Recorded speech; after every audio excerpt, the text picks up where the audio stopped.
Hey, Assalamu alaikum, everybody. My name is Zulfikar Baksh. I am the program coordinator at Smile. Today we have a great event. It's more of a discussion taking place featuring Amina Hussein and Ryan Uthman. Now, Ryan is the service navigator, or the director of service navigation at Smile. She'll be the host for tonight's event. Amina Hussein is the founder of the motivational blog Adversity with Amina. She's also a behavioral therapist and an advocate for disability acceptance. She's also based in Texas, which is very cool. So without further ado, I'll just hand it off to Amina here, and she'll begin her discussion. I will hang around in the back. Sorry, just to help out. So you'll see a blank space there. Don't mind me. Thank you, Zilfer, for that introduction. Hello, everybody. Hello, Rayan. How are you? I'm good. I'm super excited to be here. Super excited to have this discussion with you. It's definitely a much needed conversation, and we couldn't have had it with anyone better. Thank you so much. Yeah, no, I'm actually also excited. I love talking about this kind of stuff.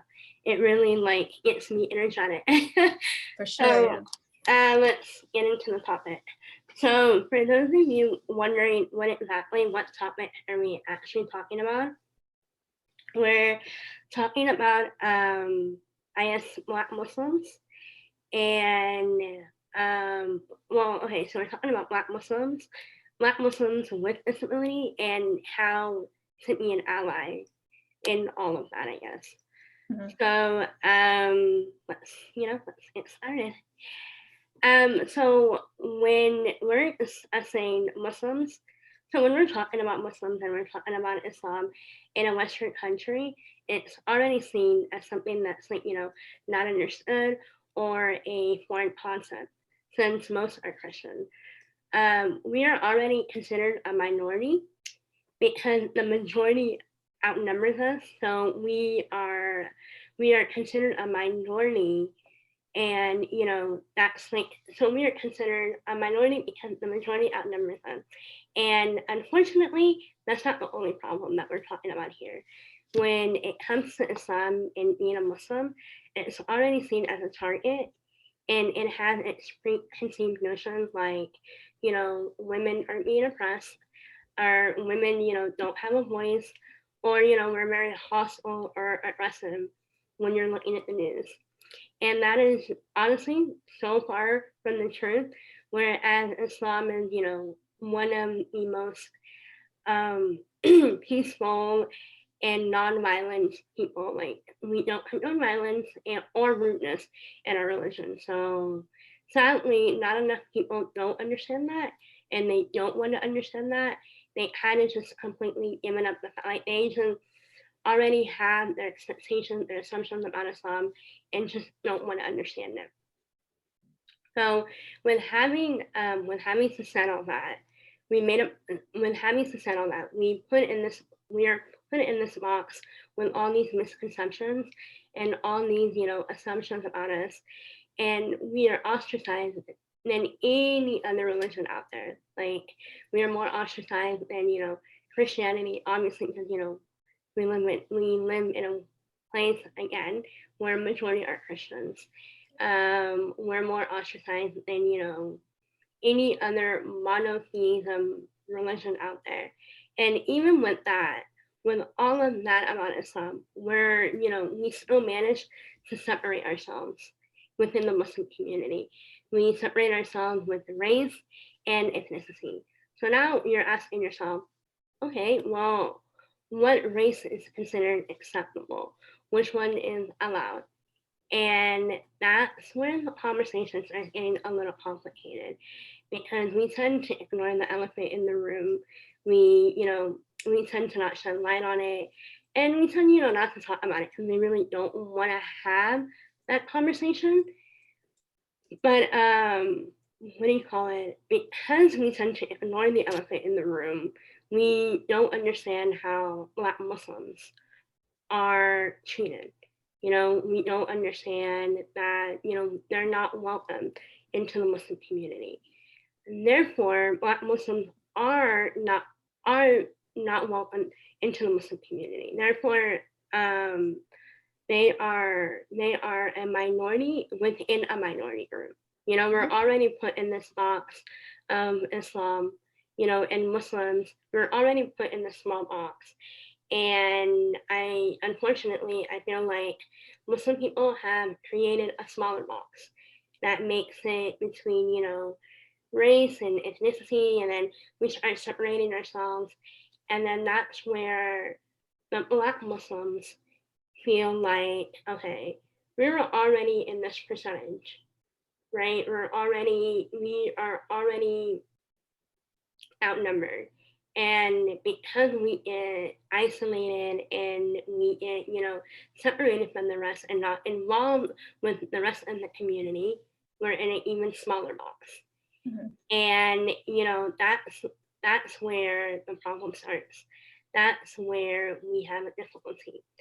And I say that because, like, majority of Black Muslims, when they come into a mosque or when they come into a Muslim setting, they're majority of the time either considered reverts or they're mistaken for Nation of Islam, and that is a subtle microaggression that's kind of really not talked about, and it kind of rubs people off the wrong way. Because assuming such a big thing can sometimes come off as rude and racist. No, you may not mean it to me. Like you may not expect it to come off racist. You may not want to be seen as racist, but having those questions kind of makes you already make a stereotype about them.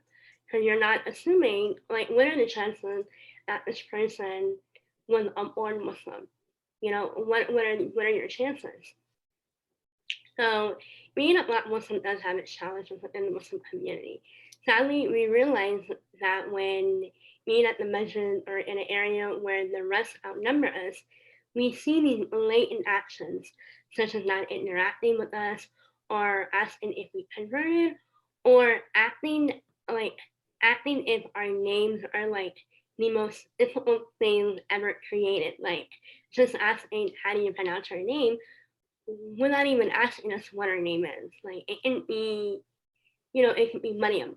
And it can be that simple, you know what I mean? And just assuming that we have such a complicated name because of our skin of our color is basically just, I guess, one of the maintenance, yet such a minor microaggression that it can just, you know, pass our heads where we really don't even know about it.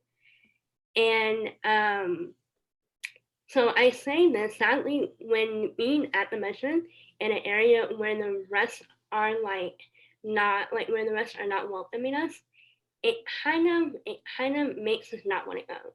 It kind of makes us be like, okay, obviously I'm not wanted here. Obviously I'm not accepted here. So why bother going? Right? Exactly. Yeah. And you know, I say that because, you know, we go to these events, we go to these mosques, and, you know, we're not included into the conversations. We're not, you know, welcome when we come in. It's, you know, stares. It's not. So I've seen it with my own eyes. Unfortunately, I've experienced it, and it's not a fun feeling. And, you know, I look at it, and the only reason I've come to this conclusion, it's not me being like, oh, it's obviously because I'm Black. No, it can't be. Like, what other common denominator is there? It can't be because of my religion, because we all have the same religion. You know, we're all Muslim. So what does it come down to? Unfortunately, it comes down to the skin of the color of our skin. So again, I feel like Black Muslims are the ones that are most targeted in Black community. I mean, Black Muslims are the ones that are targeted most in a, you know, Muslim community. And, you know, we say that because, you know, we see that. And so it's not something that we're, you know, getting ignored. It's not something that we want to face, obviously. You know, we're coming here for a purpose. We're coming here to get acclimated with everybody. We're coming here for a religion. You know what I mean? We're coming here to to serve the same purpose as everybody else.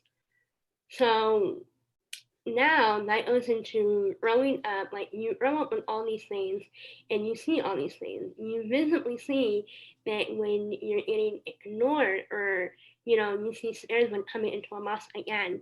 And that's when you realize race is actually a thing. My skin color was a problem for some people around me. And it was just a problem that I actually had to face, and I actually had to recognize. And I wasn't the only Black Muslim there. There were other Black Muslims that kind of just we talk about it now as grown Black adults, Muslim adults. We talk about it now. We're like, oh, we kind of didn't notice when we were children, and it wasn't something that we knew. So growing up now, I feel like Black Muslims who are adults are now looking at majority Black mosques. So, they can feel that unity and they can feel that peace that Islam really represents.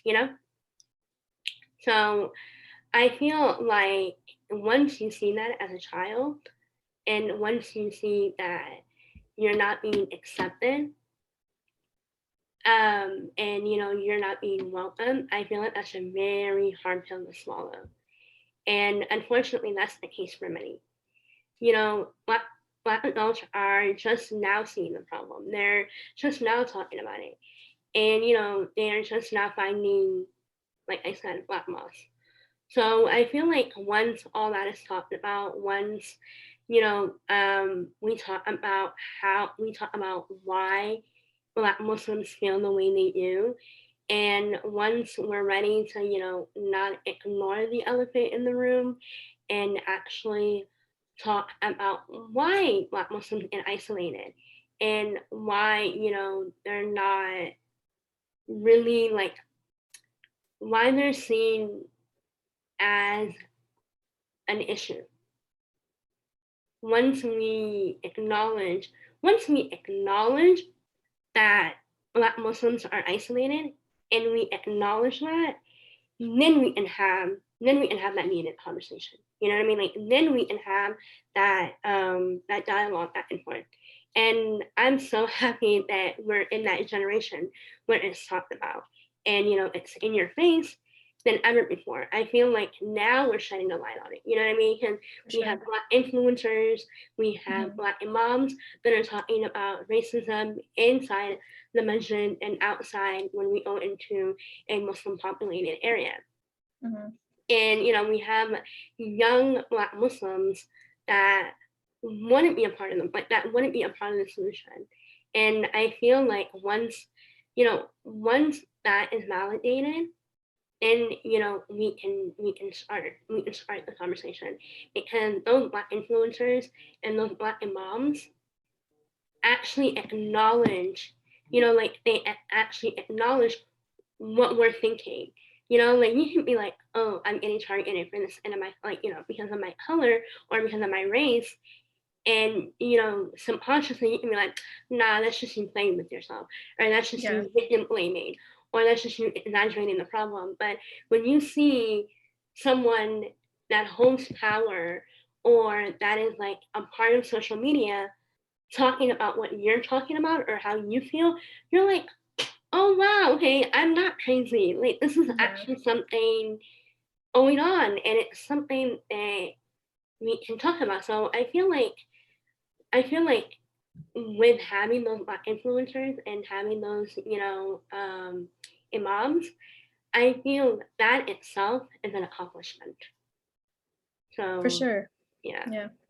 I 100% agree, and it's funny that you say the word microaggressions, because like growing up, of course, we like as Black Muslims, we all experienced these small microaggressions here and there, but growing up you don't really know what it is until you're placed in a setting where it's all Black Muslims, and then you're like, oh, I feel very seen, I feel very connected, I don't feel ostracized in any way. And it's funny because sometimes you have those conversations with other Muslims who aren't Black, and they always say, oh no, in Islam we don't have racism, like racism doesn't exist in Islam, or oh, there's a hadith about how no white man is better than a black man, or no, and yeah, sure, we have these hadiths, but there are these microaggressions within the Muslim community towards specifically black Muslims, and it's that gaslighting, right? Like, oh no, you're just sensitive, or oh, you're just in the wrong environment, maybe you should go to a different mosque. And so that I like the word microaggressions because it's very on point about what we do experience. Right.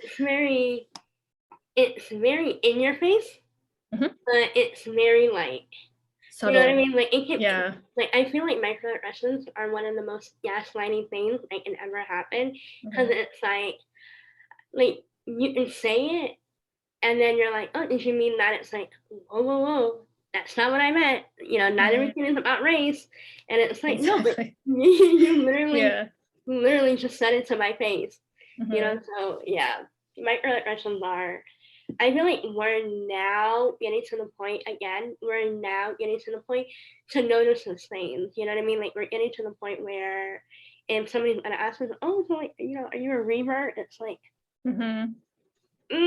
no, I'm not. Yeah. There's no problem, but it's just, there's more. Get to know the person. Find out what that person is about before you even find out. Like at the end of the day, what really matters is, it doesn't matter if I was born or if I came into it at an adult age. The main thing is I'm Muslim. It doesn't matter how I got there. It doesn't matter when I got there. I believe in the same Lord that you do. You know what I mean? Like, and I'm literally, in the eyes of Imahi, you and I are literally in the same pedestal. Like, there's no difference between you and me. So there's no reason why we should, separate ourselves, basically. So talking about microaggressions, are there any very specific microaggressions that you've experienced, whether it's in the masjid or whether it's in like a Muslim setting, like a gathering, or like an MSA at a university or anything like that? So I never joined MSA in college, but I did in high school. And I spent like 2 days there. And so it wasn't something that so growing up, I did have a lot of Muslim people around me, and I had a friend who was also a Black Muslim with me. So she was more open to being around Muslim people, and I was like, growing up, I was more the person in the back, kind of, or really not in the back. I mean, once you get to know me and really know me, you'll realize that I'm not a back person. But when it came to certain situations like that, and I kind of noticed it, I was always like, in a back seat, and I'm like, yeah, no, I don't want to put myself in that position, and I don't want you to think that I'm victim blaming. You know what I mean? So I'm gonna automatically take a back seat to this. But my friend was more, no, I wanna go to the MSA events, I wanna go to the potlucks, I wanna do this, I wanna do that. And there was this girl so she forced me to come to an MSA potluck. And my friend, and the girl my friend was in the middle of talking, and kind of just regular, like we're in a room, and I promise you, like, her voice level was probably at a 5. And she just comes out of nowhere and it's like, why are you being so loud? Like, what's the purpose of you being so loud? And like, what's the point? Like, you're taking over the conversation. And it's like, I'm the only one talking. What other person in this room is saying something?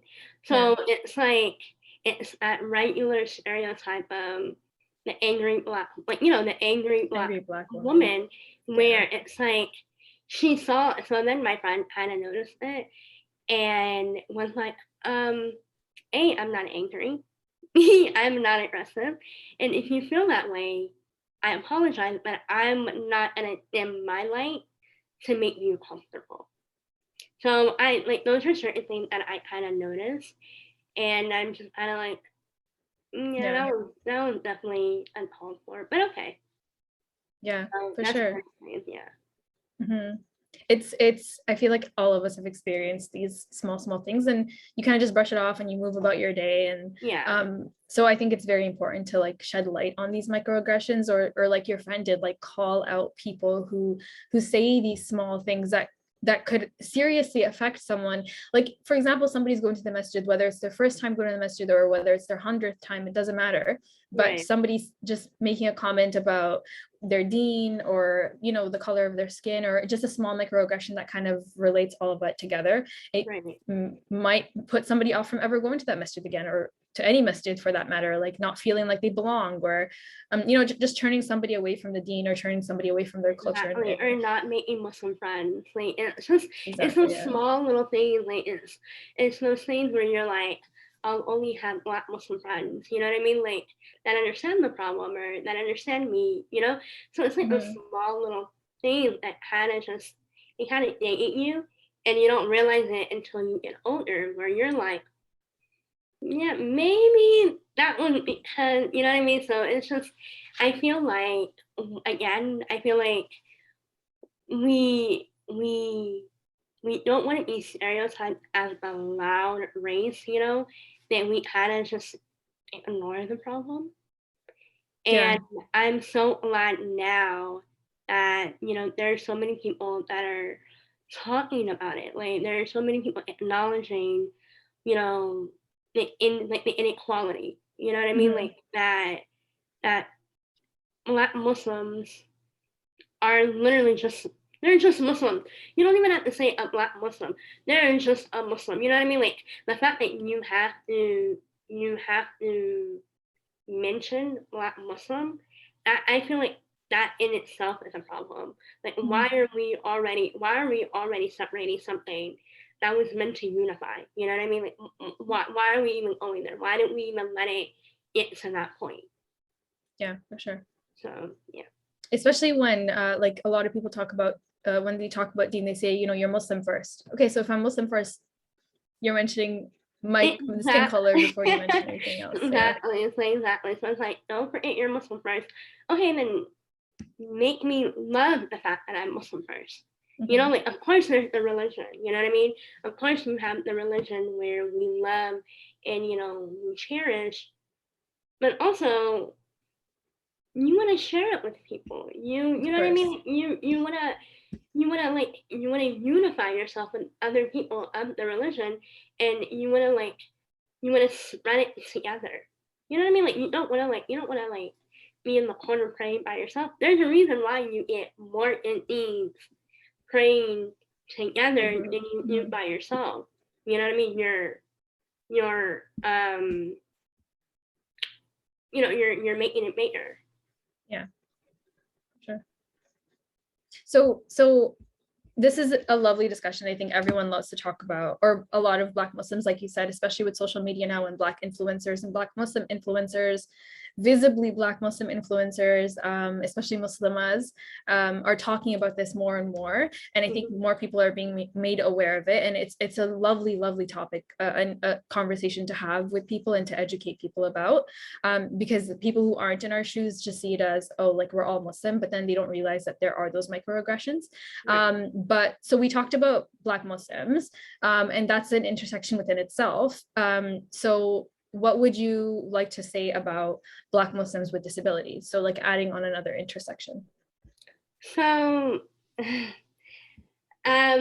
so like we talked about, Black Muslims come with a hardship. You know what I mean? They come with the biggest challenges. So imagine being Black in a Muslim community, or in any community for that matter. And then now you have this other thing where it's a disability. So now you're Black and you have a disability. And so you're getting targeted, and you're now, like I said, we have the Muslim, then we have the Black Muslim, and now we have Black Muslims with disability. So it's just that box is any more narrower, and it's any more isolated, and it's getting more separated. from the rest of the community. And I feel like that's a very big problem. You know, I feel like Black Muslims with disability is not brought up. It is not talked about unless you bring it up. You know what I mean? It's not talked about unless there's somebody in the room with a disability. And I feel like that's a problem. Why are we waiting for someone? Why are we waiting for someone with special needs for us to have that conversation? Why can we not have that conversation in general? Why can we not have a conversation where disabilities is something that's considered a diversity? I feel like now we're talking about it more with inclusiveness, but that's just in the last 2 years. You know what I mean? Like that's just something that's become popular. So I feel like you're adding another intersectionality, such as, you know, a disability. It separates. You're already like you already see the separation. You already see the stares and the quiet conversations in the corner the minute you walk in, right? And you're getting judged and you're getting seen different again because of race and because of a disability. These are two things that are entirely out of your control. You know what I mean? Like these are two things that you had no control in. You did not wake up one day and say, yeah, I want to be the number one targeted race. I want to be the number one person, you know, that grows up with special needs. You know, like you're not asking for these things. Like and you know, so for someone to go out of their way to make you feel unwanted and unwelcome for something that you had no control in is a problem. It's something that really needs to be discussed. You know what I mean? And I feel like there's many misunderstandings when it comes to the concept of having a disability. You know, and I feel like the misunderstanding is I have a neurological disability. So if I have and this is not me personally, it's an example. I have a neurological disability. So because I have that neurological disability, I can't move, I can't talk, I can't communicate. Those are the three things that get misunderstood. Okay, you know what I mean? You're lacking in one area, so you must be lacking in everything else. And it's like, no, just because I have a disability, I can still communicate, I can still comprehend, and I can still understand. Maybe not the way you're used to, but I can. And, you know, and so when we start seeing these things, it's kind of just like, do I really want to be here? Do I really want to be isolated? Like, I know that I'm different.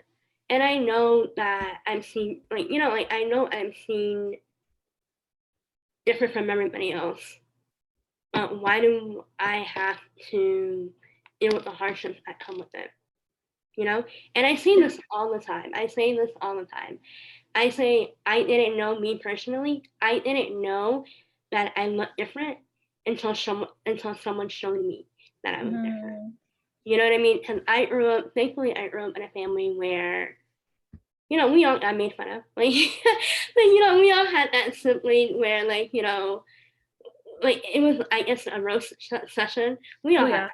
Of course. So it's like, you know, so you know, I come home, you know, I'm just like my sisters, like my brothers, my cousins, all of that. So I'm not thinking that I'm different. And I come and I go into a place where I'm supposed to be welcomed, where I'm supposed to be seen as just another Muslim. But unfortunately, that was not the case growing up.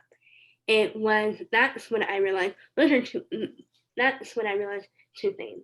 A, that I was Black, and B, that I was facially different than everybody else. And I wasn't getting treated the same like my other friends were. I was getting disciplined more harshly than they were. I was getting judged more than they were. Like it was just these constant little things that I didn't really notice. And now, like, you know, growing up, I did. And just because we have a disability does not mean we do not comprehend. I feel like that's one thing that is misconstrued so much. Like, I feel like, again, I'm gonna say this again and again and again. Because we have a disability, it does not mean that we are decapitated. It does not mean that we cannot do what others do.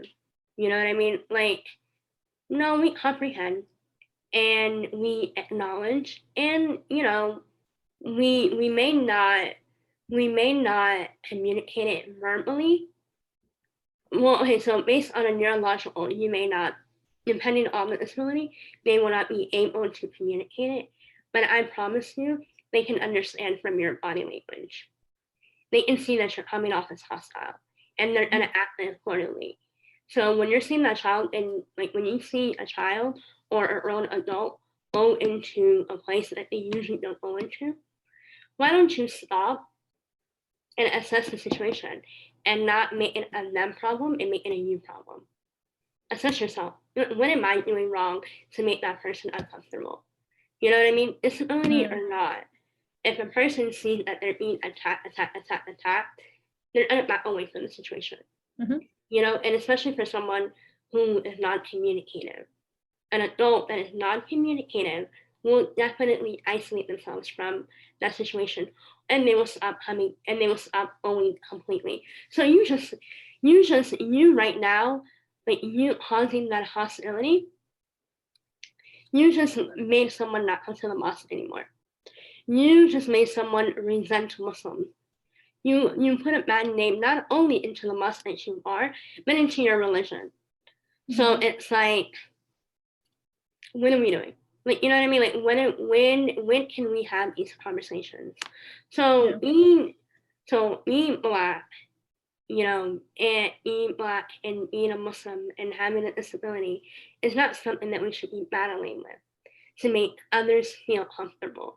By that I mean, my job is not making sure you're okay with my skin tone or my disability. It's making sure that I accept who I am as a Muslim woman. It's making sure that I have that self-confidence to walk in and understand and acknowledge, yeah, you're gonna look at me, you're gonna think another way, but I'm okay with that. I'm not gonna go into the back of the dimension to make you comfortable, because that's not what I was brought on. That's not what I was raised with. And I feel a lot of Black Muslims who don't have special needs and Black Muslims who do have special needs, when we're growing up, I feel like that's one thing that we want to acknowledge. Like, okay, like a lot of people would tell you, don't let your disability define you. I'm a very strong advocate of, no, my disability is going to define me, and that's who I am. It's an identity. I'm not running away from it. Like, it's not something that I'm like, oh, no, let's not talk about it, let's not talk about it. Obviously, it's there. You know what I mean? Like, it's not something to be ignored. So, no, my disability is the person that I am. And if you're uncomfortable by it and it's an inconvenience for you, I really apologize, but it's not my concern. In the Sounds like a way you possible. problem. Yeah, that sounds like a you problem. And it's like I feel like once we start getting those, like once we start, you know, noticing the problem, I feel like then we can have that conversation. Yep. So thankfully we notice the problem, right? Now we see the problem. And obviously we're talking about it, you know, that's the whole reason why we're here. So the question is, how do we solve it? How do we go from here? And I feel like for everybody watching or for everybody listening, I feel like not being a person of color, or well, okay, not a person of color, for being a non-Black Muslim, I feel like one of the most things that you can do is be more welcoming, is be more understanding that that everybody is not built or made the same. You know what I mean? Not everybody is gonna come out the same skin color as you. Not everybody is going to come out with not having special needs. And so when I say special needs, we automatically go into neurologicals. We automatically go to Down syndrome. We automatically go to autism. We automatically go to these neurodivergent syndromes, but we forget the physical side. You know, we forget muscular dystrophy. We forget people in wheelchairs. We forget those people, they are sound mind and body. So they definitely understand what is going on. You know what I mean? And going into a mosque already is hard for them because the majority of the mosques are not disability accessible. So imagine going into a non-accessible mosque and you made it in and you only made it in to be isolated, to be talked about, to look down on. So it's like, I went through all that trouble for what? To feel like I'm different? If I wanted peace, I could have stayed home. I could have prayed my prayers at home and made dua at home. Right. I did not have to go into a somewhere that is not accessible to what I am and coming into people who are not accessible to me. Yeah. You know? From the start. From the entrance, there's no accessibility. Exactly. And it's like, oh, don't walk in here with your wheelchair like that. Okay, instead of telling me that, why don't you ask and, we can go back outside and we can dust the dirt off. You know what I mean? So it's like those small little things that can be a big gesture. But make sure you ask before you run to the wheelchair. And that would just be out of nowhere. Like one thing that I emphasize on is don't do unless asked. That's one. 2, don't do it if you wouldn't do it for a person who doesn't have a disability. Right. You know what I mean? Like don't go out of your way on something that you wouldn't normally do. Because I promise you, 9 out of 10 times, that person with that disability will understand. Yeah. Okay. Obviously, the reason I'm doing it is, the reason this person is doing it is because either I'm Black, or because I have a disability, and it's not a good feeling. Again, they just rather stay home. So that's really they're just Black Muslims with disability. Right. So we talked about Black Muslims, and we talked about you talked about how people make assumptions about them being reverts or being from the Nation of Islam, and just all these assumptions about just being a Black Muslim. And then we talked about Black Muslims with disabilities, and you talked about the assumption that if you have a disability, regardless of what kind of disability it is, people think you don't understand when they're talking about them, that you are unaware of what they're saying. Like, for example, if you're in a wheelchair, okay, that also automatically makes you cognitively impaired, for example. And so there's all these assumptions just based on how you look, just from your skin color and from your disability. And before we started this discussion, when we were talking, you and I, you mentioned an amazing point, which was let people tell you their story. Yeah. And that's aside from the advice that you already gave, that was also incredible, because you're not just being welcoming, and you're not just understanding people, but you're also giving them the space to tell you their story. Don't sit there and look at someone who's Black, or look at someone who's Black with a disability and just start making assumptions about where they're from, or what background they have, or how religious they are, or what their home life is like, or if they're cognitively able to understand you or not. So letting people, just having a normal conversation with someone, and if the story comes up, it comes up, but giving people that space to tell their stories, which is also an amazing thing with social media, right? Like, we have this platform, especially you and everyone else, and like just Black Muslim women in general and Black Muslims in general, to be able to tell their story without anyone cutting them off or blocking them off from that space, right? Mm-hmm. And I thought that was a beautiful point that you made earlier. Yeah, no, I feel like we automatically just go in asking questions, and it's like, no, you're not entitled to anything about my life. And I'm gonna share with you with what I want you to know. You know what I mean? Mm-hmm. You can ask, but the question is, am I gonna answer it? You know what I mean? And I don't say that to be rude. I don't say that to be blunt, but I say that to, you're going to, anybody is gonna tell you what they want you to know about them. You know what I mean? Like even if you see that you are willing and able to see this person has a visible disability and they don't mention in the conversation, don't bring it up. There's a reason they didn't bring it up. You know what I mean? And it's not, oh, are they ashamed or do they not want to talk about it? Are they hiding it? How can you hide a visible disability? You know what I mean? Like how can you like, you know, so it's like, no, it's not that I'm not ashamed. And it's not that, you know, I don't want to talk about it. It's not your issue. And I bring it up to you, then you can ask questions. Till then, you're gonna think I'm a regular Joe. Like until then, you're gonna think I'm, you know what I mean, a person with special needs. Right. And you know, so it's like I feel like, and I feel like we're so interested into people's stories that we don't allow them to give them that choice.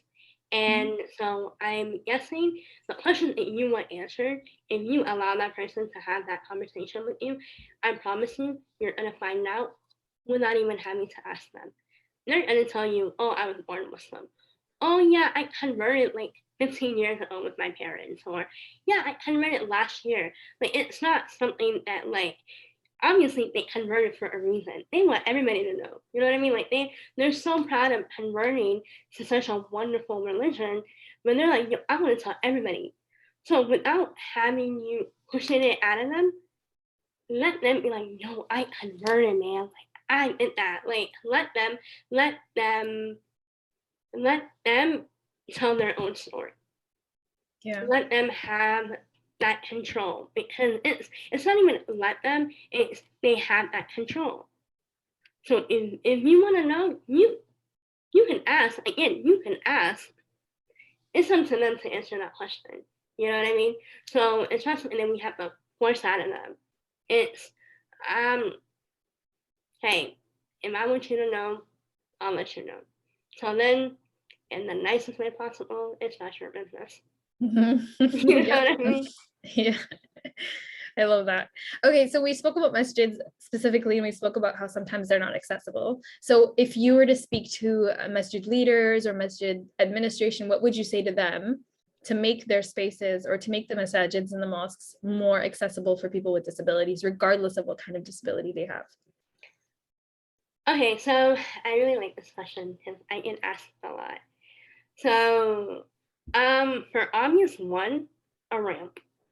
You know what I mean? Yep. You know how many people, like for people with disabilities, elderly. There are elderly who can't walk anymore. They get on wheelchairs. So I feel like one, getting a ramp would help for people with disability. Getting braille, you know, like for like the women's section, Yeah. in the men's section, and the prayer, like make sure that it's accommodating. So, you know, that's for the visually impaired. For the auditory impaired, obviously men, women, you know what I mean? Like make sure that everything has a label. Make sure that everything is, you know, like today, let's say today you're in that person's position. What would you want? So in order to say when you're saying I'm in charge of this mission, you're saying everybody that comes in here is my sole responsibility. I'm taking control of everybody that walks in that door. Okay, so then are you accommodating everybody that comes in through that door? Are you accommodating the visually impaired? Are you accommodating the auditory impaired? Are you accommodating the person with the wheelchair? Are you accommodating, you know what I mean? Like, are you, like, the chairs, I feel like we started making a little bit of progress and allowed chairs in the back for, you know, people who can put their wheelchair in a corner and they get that chair or have someone get that chair for them and they can sit on that chair. You know, I feel like that's a little bit of an improvement. But again, if I have to come into an area where I visibly see that you're not accommodating me, I'm gonna stop going. Exactly. Yeah. Because it's like, you're telling me, okay, yeah, I think of everyone, but I don't think it's you. That's Right. basically what I'm getting. That is basically my understanding. So I'm just not gonna come. So for my advice, it would be make sure that you accommodate within the mission and make sure that you make it very, very apparent. Like I feel like once I'm gonna say it again later, but I feel like once one person speaks on it, I feel like everyone in the room will agree with you. Either they were too shy or too scared to say something. So if you, in order to be a leader of something, you have to see the problem. So it starts with you. You're the one that will nip it in the bud. Like if you see, like obviously you're not gonna see anything on the women's side, but if you see a brother that's getting mistreated for solely speaking, and he's a Black Muslim or he's a person with a disability, and you already are kind of like, that don't look right. You know what I mean? Don't think it. Do something about it. Because I promise you, as an imam, you're setting an example for everyone in that room. Yeah. You're saying, they're looking at it like, oh, okay, there's no racism in this mosque. There's no there's no separation here. Like we are all one ummah. So I feel like, and I'm not saying that it's the imam's fault on how things are navigated, but I'm saying you create the narrative. Right. You create that narrative. You create that, because you're saying, I'm a leader. Leaders should create narratives. So make sure that you're accommodating within your building, and you're also accommodating by actions, by making sure that these Black Muslims that are coming in your door, they know you're welcome. Like they know that you see them and that they are validated and that they're understood. The same thing with children with disabilities and adults with disabilities. You know what I mean? Like you're accommodating every intersectionality. You're that's the role that you're putting on. So I guess create the narrative. Yep. And physically make sure that you're accommodating to everybody. Would be my advice. So before we move on to the next portion, which is allyship, or allyship, are we going to talk about, yeah, sure, we're talking to these imams and okay, they've decided that they're going to build a ramp for the masjid. Are they also making sure they're accommodating for the women with disabilities, the ones who have to go all the way upstairs or all the way down to the basement? Are we going to include that intersection or no? Obviously. I mean, I feel like, okay, so obviously, the men are more talked about because those are the ones that are majority of the time going to the mosque. Right. You know what I mean? But again, I feel like if we have these ramps for women, or ramps for women, and not only coming into the mosque, the bathrooms, like it's like you're telling me, yeah, you come through the door, but sit down and don't touch anything. Yeah. You know what I mean? So it's basically, I'm a guest. Mm-hmm. I'm a child. You're literally telling me, sit down and don't touch anything. And then now, all right, I made it through the door with a ramp, but why is there not a ramp in the bathroom? Why is there not a ramp when I'm doing wudu? Or braille, like that tells me this is the wudu section. Yeah. Or a label that's telling me that this is the wudu section and this is the bathroom section. And this is, where we tidy up. Like, I feel like women, now you got me started. I feel like women. The budget is only for the men. No, I'm just kidding. No, we're joking, guys. No, but I feel like women, Black women specifically, they have it more difficult than Black Muslim men, because Black women in general are the ones that face the most challenges, that carry more on their shoulders. and it's not talked about. You know what I mean? Mhm. So imagine you're a woman, you're Black, and then now you're Muslim. So it's like you have all these labels or all these intersectionalities, and you just, you know what I mean? Like you're getting separated. You're not even getting thought about. You're not, you know what I mean? Like I feel like one thing that we love as women, and I can speak on it because obviously I'm a woman, we like to talk. We love our girl conversations. We love talking about recipes. We love talking about children, on how to make day-to-day, like how to make our day-to-day lives easier.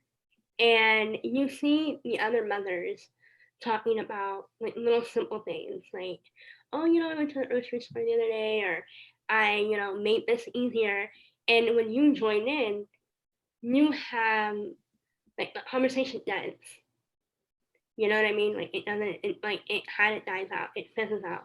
And you notice and it's like, okay, it's because I walked in, obviously.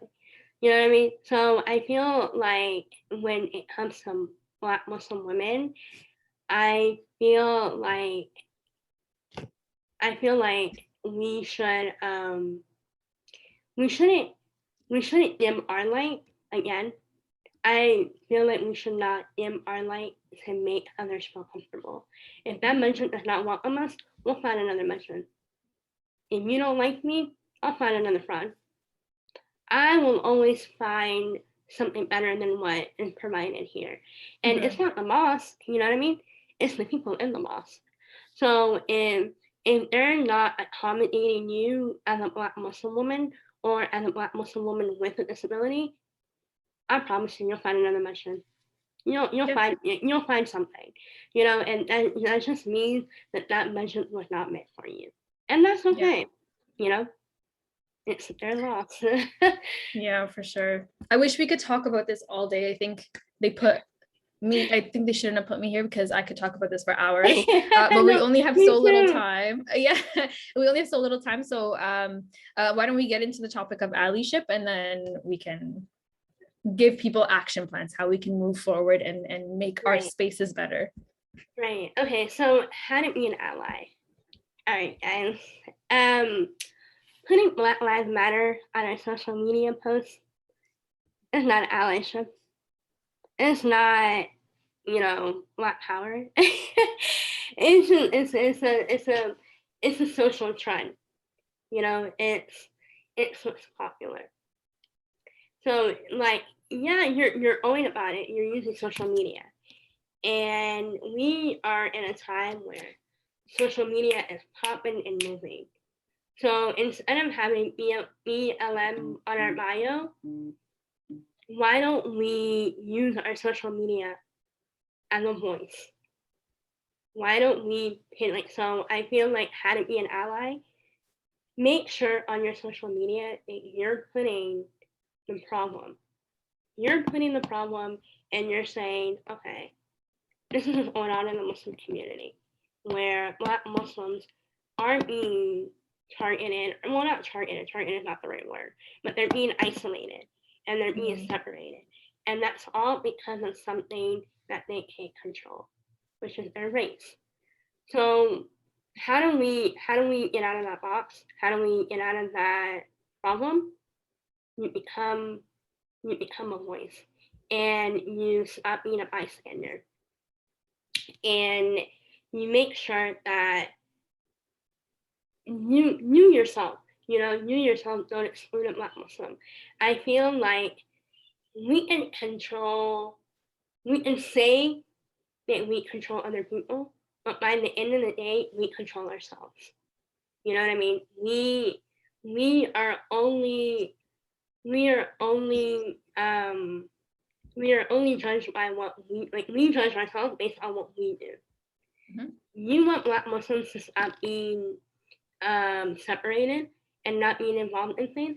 Okay, see a Black Muslim, invite them over to your house, invite them into the conversation. You know what I mean? Like, you become that change. You start within yourself, because you can't control your friend, you can't control your brother, you can control you. You know what I mean? You can start with you. You want to become an ally? Start with you. Go on social media and talk about the injustice going on. And you have us on Black History Month, or like, you know what I mean? Like, there are certain things that you do as like to show that exposure. And I feel like, you're taking a stand. It's making sure that there's no separation between race and disability.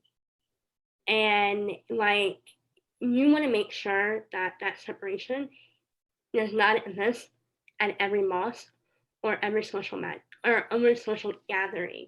So I'm not saying on every single mosque in your city, but I'm saying only the ones where you go to, and then somebody will see your actions from another mosque, and it'll start there. You know what I mean? So I feel like that's one, and I also feel another one is acknowledging. Like, if I know, like, I know that I'm going through the hardship, right? Because I'm a Black Muslim woman. I know that I visibly see it. But if someone else isn't acknowledging it, it makes me see, okay, I'm not the only one. I'm not the only one seeing this. You know what I mean? Someone who is not Black is also seeing the problem.